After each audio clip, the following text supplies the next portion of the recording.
S ಆತ್ಮೀಯ ಸ್ಪರ್ಧಾರ್ಥಿಗಳ ಆ, ಇಲ್ಲಿ ನಿಮಗೆ ಒಂದು ಸಮಸ್ಯೆ ಎದುರಾಗ್ತಾ ಇದೆ. ಆ್ಯಪ್ ಪದೇ ಪದೇ ಲಾಗಿನ್ ಕೇಳೋದು ಅಥವಾ ಕೋರ್ಸಲ್ಲಿ ಕೋರ್ಸಸನ್ನು ತೋರಿಸದೇ ಇರತಕ್ಕಂಥದ್ದು. ಈ ರೀತಿಯಾಗಿ ಈಗ ಫಾರ್ ಎಕ್ಸಾಂಪಲ್ ನಾನು ಆ್ಯಪ್ನ ನಿಮಗೆ ತೋರಿಸ್ತೀನಿ. ಕರ್ನಾಟಕ ಅಕಾಡೆಮಿ ಅಂತ ಇಲ್ಲಿದೆ ಅಂತ ಅಂದ್ಕೊಳ್ಳಿ. ಈಗ ಇಲ್ಲಿ ಕಾಣಿಸ್ತಾ ಇದೆ ಅಲ್ವಾ? ಸೊ ಇದು ನಾನು ಪ್ರೆಸ್ ಮಾಡಿ ಹಿಡ್ಕೊತೀನಿ. ಹಿಡ್ಕೊಂಡ್ಮೇಲೆ ಇಲ್ಲಿ ನನಗೊಂದು ಆಪ್ಷನ್ ಬರುತ್ತೆ ನೋಡಿ, ಕಾಣಿಸ್ತಾ ಇದೆಯಾ? ಓಕೆ, ಇಲ್ಲಿ ಕ್ಲಿಕ್ ಮಾಡಿದ ಮೇಲೆ ಇಲ್ಲಿ ಆಪ್ಷನ್ ಎಲ್ಲಿ ಹೋಗ್ಬೇಕು ಅಂದರೆ ಸ್ಟೋರೇಜ್ ಅಂತ ಇರುತ್ತೆ. ಸ್ಟೋರೇಜ್ಗೆ ಹೋಗಬೇಕು. ಓಕೆ, ಇಲ್ಲಿ ಸ್ಟೋರೇಜ್ ಕಾಣಿಸ್ತಾ ಇದೆಯಾ? ಸೊ ಇಲ್ಲಿ ಹೋಗ್ಬಿಟ್ಟು ಕ್ಲಿಕ್ ಮಾಡಿ. ಕ್ಲಿಕ್ ಮಾಡಿದ ಮೇಲೆ ಇಲ್ಲಿ ಕ್ಯಾಚೆ ಅಂತ ಇದೆ, ಡಾಟಾ ಇದೆ, ಆ್ಯಪ್ ಇದೆ, ಟೋಟಲ್ ಇದೆ. ಇಲ್ಲಿ ಏನು ಮಾಡಬೇಕಂದ್ರೆ ಕ್ಲಿಯರ್ ಕ್ಯಾಚೆ ಅಂತ ಮಾಡಬೇಕು. ಓಕೆ, ಕ್ಲಿಯರ್ ಕ್ಯಾಚೆ ಅಂತ ಮಾಡಿ ಅದರ ಮತ್ತೊಮ್ಮೆ ಇನ್ಸ್ಟಾಲ್ ಮಾಡೋದಾದ್ರಿಂದ ಕ್ಲಿಯರ್ ಡಾಟಾ ಅಂತ ಮಾಡಿದರೂ ಕೂಡ ಏನು ತಪ್ಪಿಲ್ಲ. ಸಮಸ್ಯೆ ಯಾರಿಗೆ ಬರ್ತಾ ಇದೆ ಅವ್ರು ಅಷ್ಟೇ ಮಾಡಿ, ಎಲ್ಲರೂ ಮಾಡೋಕ್ಕೆ ಹೋಗಬೇಡಿ.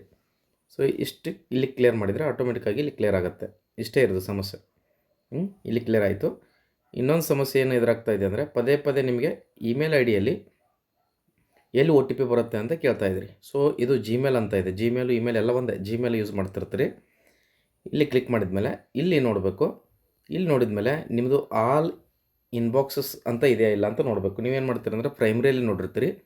ಸೊ ಸಮ್ ಟೈಮ್ ಆಲ್ ಇನ್ಬಾಕ್ಸಲ್ಲಿ ಬಂದಿರುತ್ತೆ. ಸಮ್ ಟೈಮ್ ಏನು ಮಾಡುತ್ತಂದರೆ ಇಲ್ಲಿ ಎಲ್ಲಾದರೂ ಬೇರೆ ಕಡೆಗೆ ಬಂದಿರ್ಬೋದು. ಈಗ ಫಾರ್ ಎಕ್ಸಾಂಪಲ್ ಸ್ಪ್ಯಾಮ್ ಅಂತ ಬಂದಿರ್ಬೋದು ಅಥವಾ ಅಪ್ಡೇಟ್ಸಲ್ಲಿ ಬಂದಿರ್ಬೋದು. ಹೌದಾ? ಎಲ್ಲೋ ಒಂದು ಕಡೆಗೆ ಬಂದಿರುತ್ತೆ. ಇಲ್ಲಿ ಎಲ್ಲೂ ಸಿಗಲಿಲ್ಲ ಅಂದರೆ ಅವಾಗ ಏನು ಮಾಡಬೇಕು, ಇಲ್ಲಿ ಹೋಗಬೇಕು, ಕರ್ನಾಟಕ ಅಕಾಡೆಮಿ ಅಂಥೇಳಿ ಸರ್ಚ್ ಮಾಡಬೇಕು. ಫಾರ್ ಎಕ್ಸಾಂಪಲ್ ಈಗ ನಾನು ಕರ್ನಾಟಕ ಅಕಾಡೆಮಿ ಅಂತ ಮಾಡಿದ್ನಾ. ಸೊ ಕರ್ನಾಟಕ ಅಕಾಡೆಮಿ ಮಾಡಿದ್ಮೇಲೆ ಇಲ್ಲಿ ಕರ್ನಾಟಕ ಅಕಾಡೆಮಿಯಿಂದ ಬಂದಿರತಕ್ಕಂಥ ಮೆಸೇಜಸ್ಗಳೆಲ್ಲವೂ ಕೂಡ ತೋರಿಸುತ್ತೆ ನಿಮಗೆ. ಓಕೆ, ಸೊ ಇಷ್ಟು ಅಪ್ಡೇಟು.